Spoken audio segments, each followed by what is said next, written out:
जय हिंद साथियों, वंदे मातरम। जैसा कि आप सभी देख रहे हैं कि 5 मिनट में कैसे हम संख्या को खत्म कर रहे हैं। 5 से और 10 मिनट का केवल अंतर होगा, उसके समय में आपकी संख्या बिल्कुल खत्म हो जाएगी और संख्या आज के बाद कभी भूलने वाले भी नहीं हो। अगर हम संख्या की बात करते हैं, यहाँ पर संज्ञा होता क्या है। संज्ञा की अगर मैं यहाँ पर चर्चा करता हूँ, किसी विशेष स्थान, प्राणी, भाव आदि का बोध कराने वाले शब्दों को हम संज्ञा कहते हैं। अगर संज्ञा की हम बात करते हैं, संज्ञा के 5 भेद होते हैं। कौन कौन से संज्ञा के 5 भेद होते हैं? संज्ञा 5 प्रकार की होती है। कौन कौन सी आप कहेंगे सर? व्यक्तिवाचक संज्ञा होती है, बिल्कुल होती है। जातिवाचक होती है, बिल्कुल होती है। भाववाचक होती है, द्रव्यवाचक होती है, समूहवाचक होती है। इस प्रकार से संज्ञा 5 प्रकार की होती है। अगर एग्जाम में क्वेश्चन पूछा जाए संज्ञा कितने प्रकार की होती है, 5 प्रकार के आपको सही करना है। आपकी परीक्षा में क्वेश्चन यहाँ से पूछा जा सकता है। अगर नेक्स्ट मैं यहाँ से बात करता हूँ, व्यक्तिवाचक और जातिवाचक संज्ञा क्या होती है, यहाँ आपको परिभाषा पढ़ने की आवश्यकता नहीं है, वैसे ही आपको बिल्कुल समझा दूंगा, आप कभी भूल नहीं सकते। इस तरह से मैं यहाँ समझा सकता हूँ। अगर मैं यहाँ बात करता हूँ, व्यक्तिवाचक संज्ञा कैसी होती है? जो सदा एक वचन होगी, मतलब सदा एक वचन होगी और दुनिया में क्या होगी? इकलौती होगी व्यक्तिवाचक संज्ञा, उसके जैसा कोई दूसरा नहीं होगा। आपसे कह दिया जाए जैसे रवि है, मोहन है, नाम हमेशा व्यक्तिवाचक संज्ञा में आते हैं, इस बात का ध्यान रखना। जैसे भारत है किसी देश का नाम है, श्रीलंका किसी देश का नाम है, तो किस में होगा? व्यक्तिवाचक संज्ञा में होगा। जैसे नेपाल है किस देश का नाम है? व्यक्तिवाचक संज्ञा में होगा। उत्तर प्रदेश है व्यक्तिवाचक संज्ञा का होगा। पंजाब व्यक्तिवाचक संज्ञा का। जैसे कहता है गंगा, ये नाम है, किसका नाम है? आप कहेंगे सर नदी का नाम है। यमुना नदी का नाम है, हिमालय नदी का नाम है। अगर ये कह दे आपसे, यहाँ पर ये कह दे, यहाँ कह दे बूलर, बूलर कह दे, आप कहेंगे सर बूलर इसने मुझसे कहा है, तो बूलर कहीं ना कहीं ये किसकी बात कर रहा है? बूलर कर रहा है, ये झील की बात कर रहा है। बूलर किसका नाम है? आप कहेंगे सर झील का नाम है। ये कहते हैं नीम, नीम क्या है? ये पेड़ का नाम है। तो क्या है? पेड़ का नाम है। नाम किसमें होगा? व्यक्तिवाचक संज्ञा में होगा। इस बात का आप सभी ध्यान रखेंगे। उसके बाद क्या होगा? जातिवाचक संज्ञा की अगर बात करता है, ये संपूर्ण जाति की बात करता है। यहाँ कहते हैं देश, देश मतलब देश बहुत सारे हो सकते हैं, एक विशेष देश नहीं है, तो यहाँ पर क्या होगा? जातिवाचक संज्ञा होगा। ये कहता है राज्य, राज्य बहुत सारे हो सकते हैं, एक विशेष राज्य नहीं है, तो यहाँ पर क्या होगा? जातिवाचक संज्ञा होगा। जिला की बात कर रहा है, जिला बहुत सारे हो सकते हैं, यहाँ पर क्या होगा? जातिवाचक संज्ञा होगा।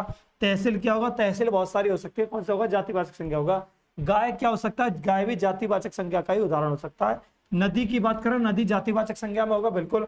पहाड़ क्या होगा? जातिवाचक संज्ञा में होगा, बिल्कुल सही कर रहे हैं। पहाड़ बहुत सारे हो सकते हैं, जैसे पर्वत बहुत सारे हो सकते हैं, जैसे हिमालय पर्वत, विंध्याचल पर्वत, ये सभी क्या है? पर्वत हैं। अरावली पर्वत कहते, मतलब अगर जहां किसी पर्वत का नाम देता है तो व्यक्तिवाचक संज्ञा में आएगा। अगर किसी का भी नाम देता है व्यक्तिवाचक संज्ञा में आएगा। अगर किसी की संपूर्ण जाति का बोध कर रहा है, वो किस में आएगा? वो जातिवाचक संज्ञा में आएगा। जैसे मनुष्य बहुत सारे हो सकता है, किसी मनुष्य का नाम देता है तो व्यक्तिवाचक में जाएगा। मनुष्य की बात कर रहा है तो जातिवाचक में आएगा। मैं उम्मीद करूंगा यहां तक आप दोनों के डिफरेंट को समझ गए होंगे, यहाँ बहुत अच्छे से आपने पढ़ा होगा। जिला की बात करते हैं, जिला आप सभी जानते हैं, जिले का नाम देता है तो व्यक्तिवाचक में आएगा। अगर जिला की बात करता है तो जातिवाचक में आएगा। नेक्स्ट अगर मैं बात करता हूँ यहाँ पर सीधा सीधा द्रव्यवाचक संज्ञा पर, आप सभी करते सर द्रव्यवाचक संज्ञा को कैसे याद करें, कैसे हम समझें, एक एक एग्जाम्पल को कैसे अच्छे तरीके से एग्जाम में सही कर पाए। अगर आपको एग्जाम में क्वेश्चन को सही करना है, हर प्रश्न का जवाब सही तरीके से देना है, अगर कभी गलती नहीं करनी, तो इस बात को समझ लेना, जो वस्तुएं अगर माप तोल वाली होंगी, माप तोल वाली वस्तुएं किस में होंगी? आप कहेंगे सर माप तोल वाली वस्तु जाएंगी सीधे द्रव्यवाचक में या पदार्थवाचक में।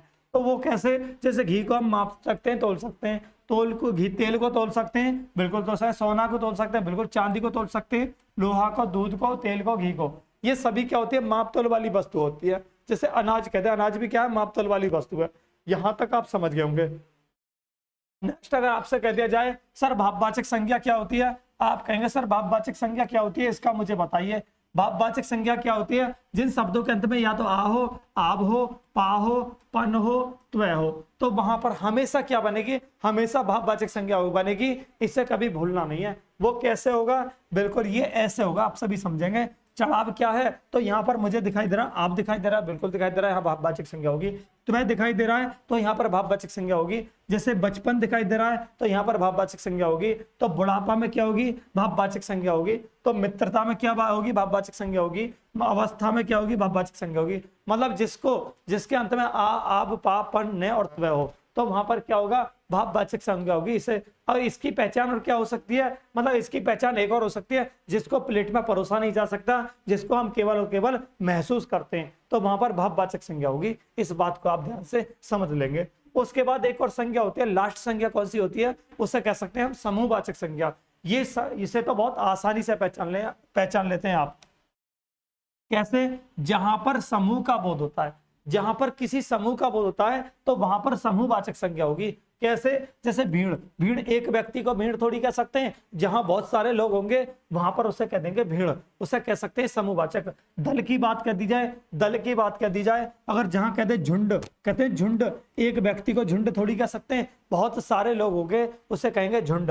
तो यहाँ संगठन की बात कर रहा है, संगठन में बहुत सारे लोग होंगे उसे कहेंगे झुंड। सेना में क्या होता है? आर्मी, सैनिक को कहते हैं एक व्यक्ति के लिए, सेना कहते हैं बहुत सारे सैनिक होने के बाद उसको कहते हैं सैनिक, सेना। गुच्छा क्या होता है? गुच्छा कब कहेंगे? एक अंगूर को तो अंगूर कहेंगे, और अंगूर में बहुत सारे, गुच्छे में क्या होता है? बहुत सारे अंगूर लटके हुए होते हैं, उसे बोलते हैं गुच्छा। तो यहाँ झुंड की बात करता है, झुंड में मतलब बहुत सारे लोग होते हैं झुंड में, उसे कहते हैं झुंड। यहाँ कहते हैं अगर दल, संगठन, ये सभी क्या होते हैं? झुंड होते हैं। जैसा कहता है आपसे कक्षा, कक्षा क्या है? कक्षा में ये थोड़ी कह सकते हैं, कमरा को थोड़ी कह सकते, कमरा तो अलग बात है, कक्षा बात करते हैं जब बहुत सारे बच्चे एकत्रित स्थान पर एक जगह बैठे और वहां पर पढ़ रहे हो तो उसे बोलेंगे कक्षा। यहां तक आप सभी समझ गए होंगे। नेक्स्ट अगर बात यहां मैं आपसे करता हूं, यहां तक आप सभी समझ गए होंगे। अगर संज्ञा का अगर आपको किसी प्रकार का भी डाउट है तो आप कमेंट बॉक्स में बता सकते हैं, सर हमारा अभी ये डाउट है। अगर मैं बात करता हूं अगले चैप्टर की, अगर अगले चैप्टर की आपकी, जिस चैप्टर की आपको ज्यादा नीड है उसको बता देना, आपकी नीड के अनुसार, आपकी आवश्यकता के अनुसार आपको वो चैप्टर विद इन मिनट कह सकते हैं, 5 to 10 मिनट के अंदर आपको वो चैप्टर करवा दिया जाएगा, वो चैप्टर समाप्त कर दिया जाएगा इसी प्रकार से। और वीडियो को देखने के बाद अपने दोस्तों के साथ साझा करना है और कमेंट बॉक्स में बताना है सर आपको वीडियो कैसी लगी। मिलते हैं नेक्स्ट वीडियो में। जय हिंद, वंदे मातरम सभी साथियों के लिए।